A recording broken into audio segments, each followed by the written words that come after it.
How's it going, everybody? Dan Cook here, sometimes called Nostradamus, because that's just some of the things that I try to do is try to use logic and make mild predictions. Of course, I don't try to claim to be a soothsayer like Nostradamus, or like some people have made Nostradamus.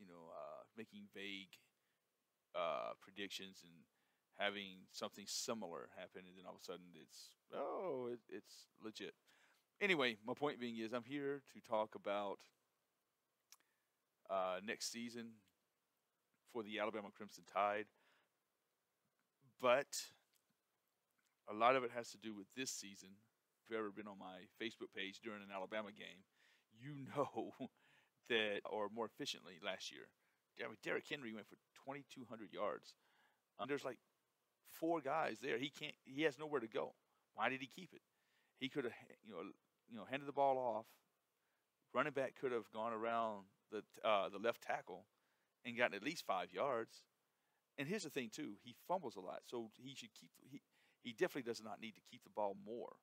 So he's already a scrambler. If he gets flushed out of the pocket, he's going to run. So then, if you have more plays called for him to run, you're taking the ball out of the running back's hands, which we had Derrick Henry, Harris, Jacobs, and now we got Najee Harris coming in, who's another 6'3", 220-pound running back. You take the ball out of the running back's hands, and you take the ball out of the wide receiver's hands. We had O.J. Howard, Ridley, and or Ardarius Stewart, who were all SEC receivers after last season's stats.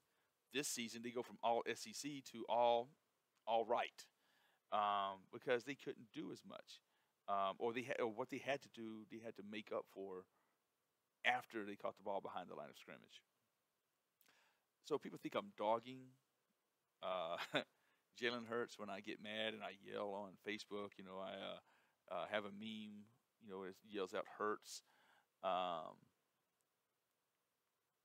I'm not dogging him as much as I am just like getting frustrated because some of it is his decision making, but some of it was Lane Kiffin's play calling this year. But again, they had to change it for him. So bad play calling on top of Jalen Hurts not being able to complete passes in certain routes, and also not making enough good decisions. And he doesn't go through progressions that well either. He's a 1-2 guy, progression guy, and then he's gone. Um, we really need, with 3 to 4 receivers, we need somebody who's going to go through the progressions and see, oh, well, the two receivers and the tight end are covered, but we have a running back coming out the backfield at the last second. That's my fourth read. I need to get to him out in the flat. Something, we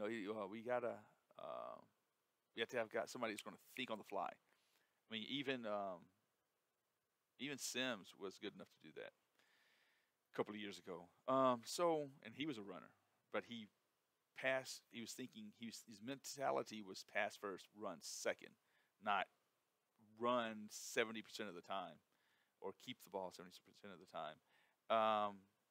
When you have an offense like that, if the defense keys in on stopping that one quarterback, it's going to like take away 60-70% of your offense, and therefore it's going to hurt. And that's what happened in the championship game. We couldn't get first downs because we couldn't get the ball downfield.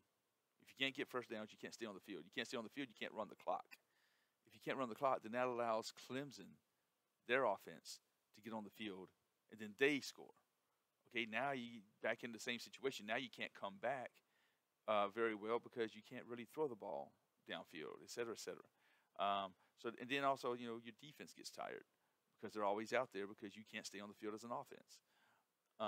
So I also think that Tua, and I'm not even going to try to pronounce his name right now until I hear it a few more times, but this kid Tua coming out of Hawaii, oh man, he looks like the real deal. He looks like he could not only give Jalen Hurts a run for the money for the quarterback position this year, because with Alabama, the quarterback position is up for grabs almost every year anyway in the offseason. I think Tua has a chance to legitimately take the position come next fall. So what I'm saying now is Alabama has been on ESPN. They've chosen them to be the preseason number one. A little early for this now because you got to see how recruiting goes and all this other stuff. But they're too early pick for the NCAA preseason. Is that Alabama's number one? We got a tough game. The first game of the season is going to be against Florida State. Florida State, in my opinion, they could play pretty well in the SEC. Funny, not every game. Okay, so the SEC was a little watered down this year. It wasn't as good as years past. So I look for the SEC to kind of be a little more dominant this year. You're still going to have some teams, on both sides. The East and the West is going to not be as good as the rest of the teams. But you're going to have like 3 teams or 4 from each side, each division that's going to really step it up this year.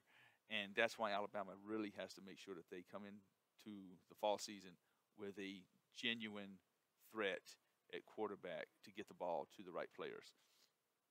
So look at the quarterback as being like a manager of a business. You have to delegate authority. You have to delegate who gets the ball to make things happen, to make the business run properly. So that's what we need right now is a leader, which Jalen Hurts has a good mentality for it, but we need that ability to get the ball to the right people. So anyway, and I think Sarkisian is going to